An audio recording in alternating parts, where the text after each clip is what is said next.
I wasn't even too sure if I could record this. It took me months to know if I was ready to be open and to be able to talk about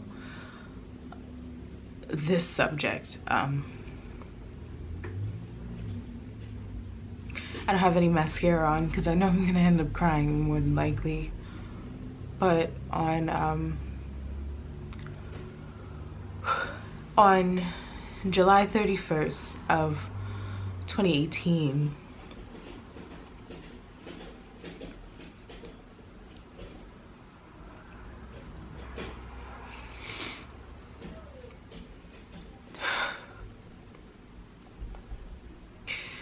I lost somebody very special to me,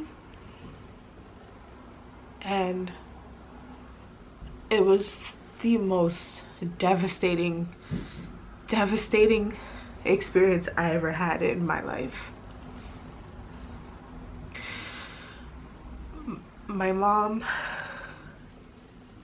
my beautiful mom, my awesome mom, I love her so much. She passed away with breast cancer, and it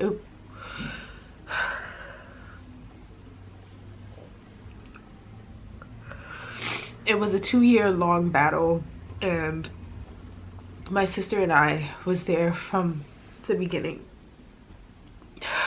Cancer sucks. Like, cancer's the devil. It never ever is good. There's nothing great about it. There's nothing to be happy about it.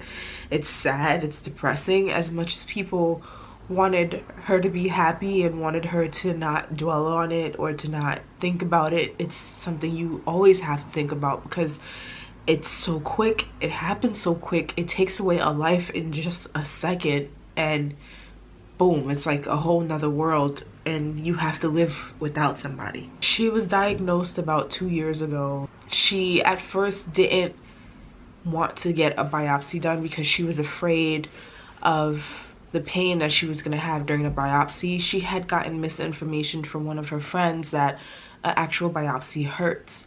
So, oh my god, excuse me. So she basically didn't go until a year later, and by that time I had already came for a visit, and I saw her and she showed me what her breasts looked like, and I was devastated then. And I was just like, you know, I'm here now. I know you're afraid, but we gotta go to the doctor. And so we went to the doctor, and there she was diagnosed with stage 2 to 3 breast cancer.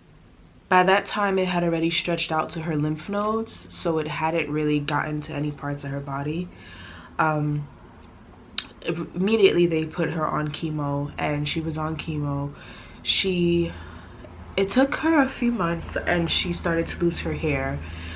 And once she did lose her hair, she continued to go to work. The whole 2 years that my mom had breast cancer, she went to work. Nobody ever knew that she was sick. The only people that did know she was sick was just me, my sister, my fiance, and her brother and her nephews. We were literally the only ones that knew she was sick because she was so afraid to let people know so that they didn't look at her any differently and didn't treat her any differently. Once my mom started losing her hair, it was sad to see that her hair was gone, but I don't think it actually hit me at that point that she was that badly sick, because my mother was such a strong lady. She always kept up her appearance, so you would never really know that something was wrong with her or that she was sick.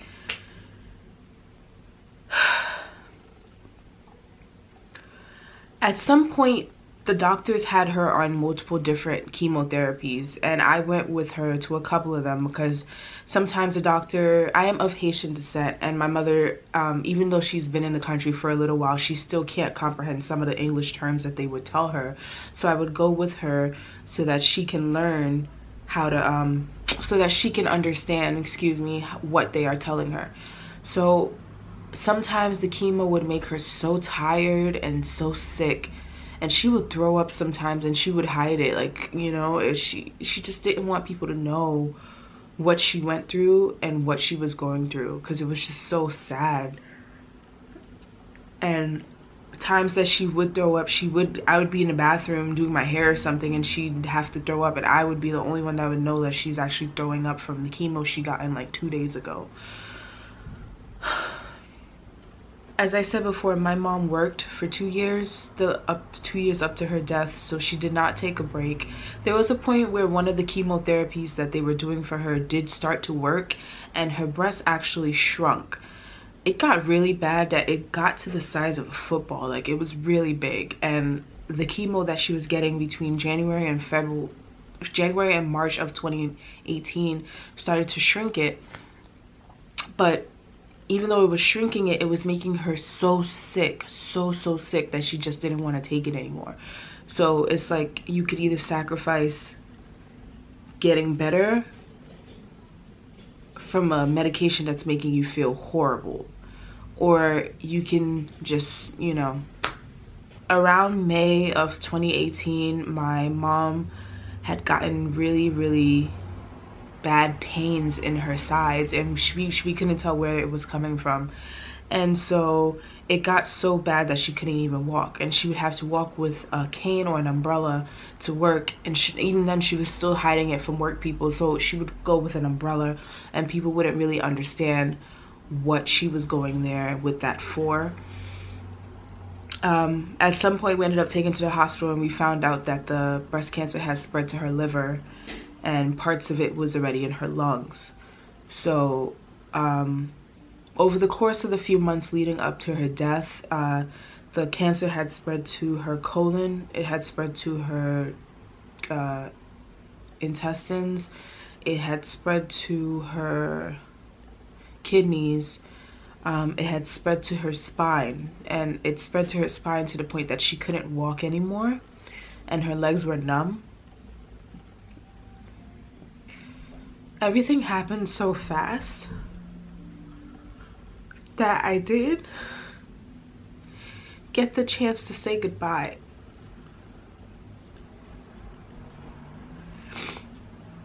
She was so sick towards the end that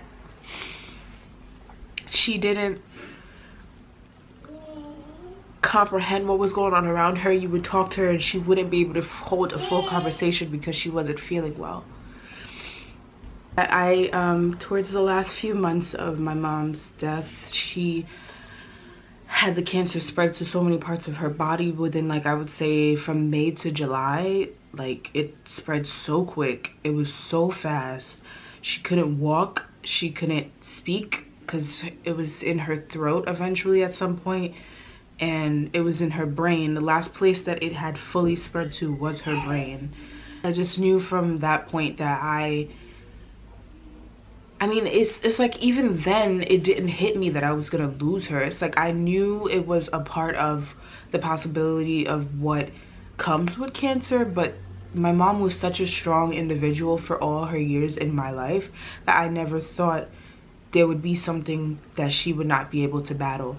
She had two knee surgeries, and still went to work like nothing ever happened. She was such a strong woman, and I literally lost her. I lost my mom, and it's like, how do you explain that? To be 26 and to be without a mother? Like, I need her. You know, I call on her like every single day, you know, and sometimes it feels like I want to speak to her, but I can't because I can't call her. And she was literally like my best friend. She was everything I ever needed. If ever like I was struggling, I needed money, I needed food for whatever reason, because I've been through a lot in my day. She was always there for me. She always gave me what I needed and never once judged me or doubted me or made me feel any different than what I am, but her daughter. And I miss her so much. It's like the worst feeling of wanting to see somebody, wanting to speak to someone, wanting to hold someone, and then you can't. Like, it's literally impossible. It's like you hate the world. You hate everyone in it. Cancer, to me, in my own opinion, is a money-making business at the end of the day. I feel like there were tons of opportunities where they could have taken the tumor out, but they didn't. and they kept postponing it and kept telling us, you know, try this treatment first and then we'll go about finding a way of getting it out. When we're gonna try this treatment first, and then afterwards we'll go and you'll be able to go and get it removed. Try this, try that, you know. And they would keep giving us the runaround, even when they saw towards the end that the chemo was not working. And all this was going to be funded by her insurance. She had a great job. Her job provided great insurance, and I honestly do feel like the doctors didn't help her. I felt like it became such a norm. Cancer is such a norm to everyone that, like, we're not getting the proper help that we need, and they're making money off of this. Like, they're providing all these medications and stuff, and it's not helping. And the selected few that it does help, congratulations to them. But at one point, is enough, you know? And it's really hurting families. Like, it's really hurting me. It's hurting other families, and we don't know how to cope. I don't know how to cope. And I'm not saying cancer was given strictly to my mom. I get it, you know. I don't know what kind of life she lived in when she was younger, but what bothers me the most is that when what bothered me the most is that when we needed the actual help, we didn't get the actual help. I do apologize for my son walking in and out the room, but it's just me. His father's at work, and I have to watch him regardless, so I do apologize. But this video was long overdue. It's like I needed YouTube. YouTube opened up a hole in my heart that I had for such a long time, because I wanted to do YouTube from even before she passed away. And when she passed, it's like I needed an outlet. I needed someone to talk to, somewhere to talk, where I know I can reach a ton of people that have feelings like I feel.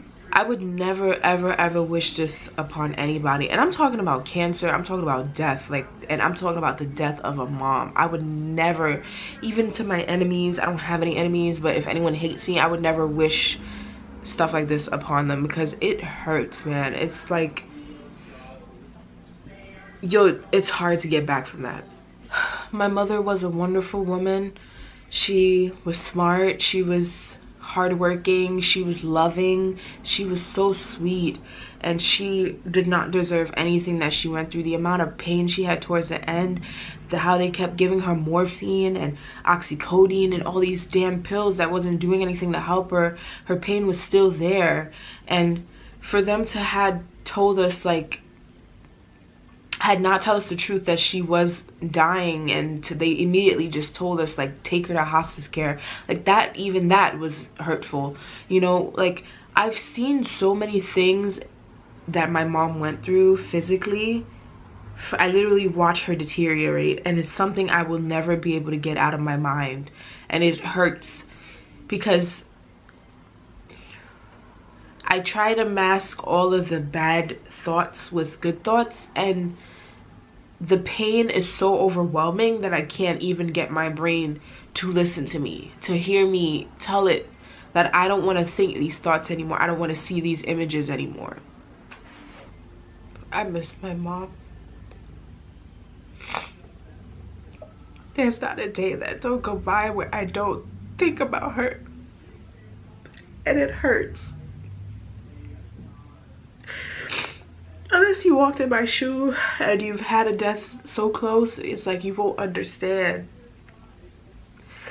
the amount of pain that I go through every day, and I mask it because I have to be strong for my kids.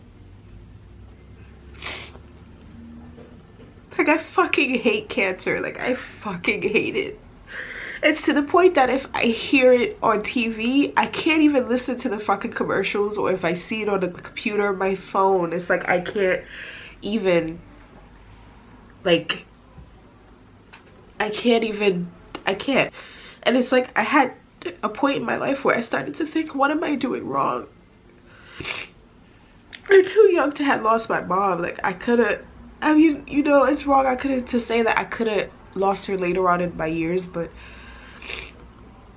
I need her, you know. And maybe, you know, she probably did pass along a time frame where I was able to pick up myself and I was strong enough, but I still need her. I still want her around. I still love her so much, and I would never trade her for anything, you know? I just thought I could come on here and share a part of my life to you guys that was very traumatic. And if you guys have been through the similar experiences, and I am sorry for the ugly crying, I am so sorry for the snot coming out of my nose, but I purposely did not put any mascara. I have everything else on, but I did not put any mascara because I knew this is such a sensitive topic, and it definitely was something I was gonna be crying about. But I just want to thank you guys so much for listening.